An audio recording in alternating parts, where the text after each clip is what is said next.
The CEO of the National Association of Realtors, Jim Tobin, joins me now.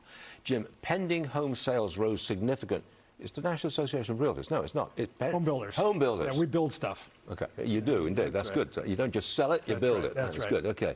Now, pending home sales rose significantly in May, but then took a dip in June. Why the dip in June? What happened? Well, we got back to bombing Iran. I'm afraid the headline risk out there is a little too much for the market to bear at the moment. We've got the uncertainty in home building right now and uncertainty in home buying is really dragging down the market. I see home builder sentiment fell to a reading of 34, down from 36 the month before. What's the problem? We are now 15 months south of a reading of 40. Our reading is 50 is neutral, and anything above that is a positive market. It's simply the fact that headline risk, high mortgage rates, it's still difficult to build anywhere in this country because of local government control. It's just a really tough time right now for people to take that leap into ownership. But I'll bet that the high end of the market, where you're building really mansions, luxury homes, I bet that's strong.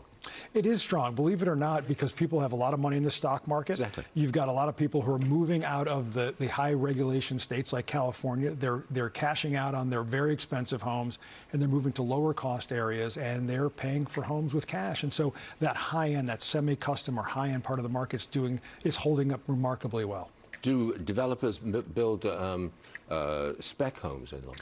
Spec homes are really down right now. Land development costs are high, permitting costs are high, permitting times are high, and the market's pretty soft at that part of the market. That's the one part of the market we need to get going, and why existing homes, and everybody's rate locked right now, that's the first entry into home ownership is that existing market, and that's frozen too. I don't want to list a tale of woe, but I'll bet that labor is not exactly cheap and lots of it, is it? Labor's difficult right now. We're competing with data centers for labor. We're competing with ourselves for labor.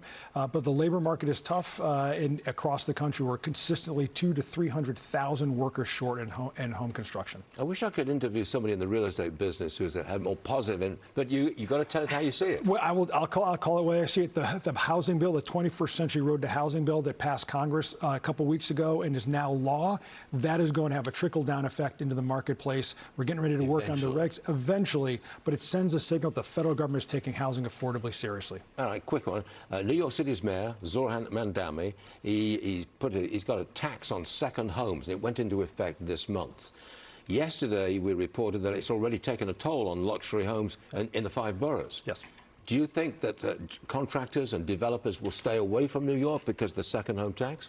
I do. I think it's going to have a trickle-down effect. It may start at 10 million. When's it going to be 5 million?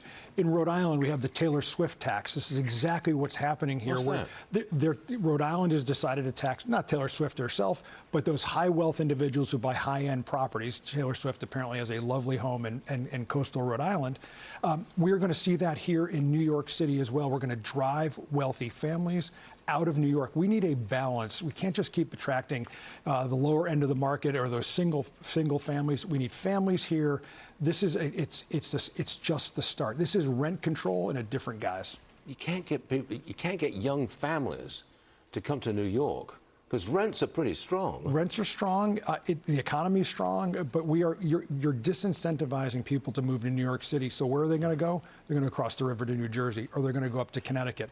Why are we driving people out of the greatest city on earth? I live in New Jersey, and I can tell you that the people are coming across the Hudson River, pushing up real estate prices just on the other side of the Hudson River. Well, that's okay. I live there. Yeah. Jim, thanks very much indeed.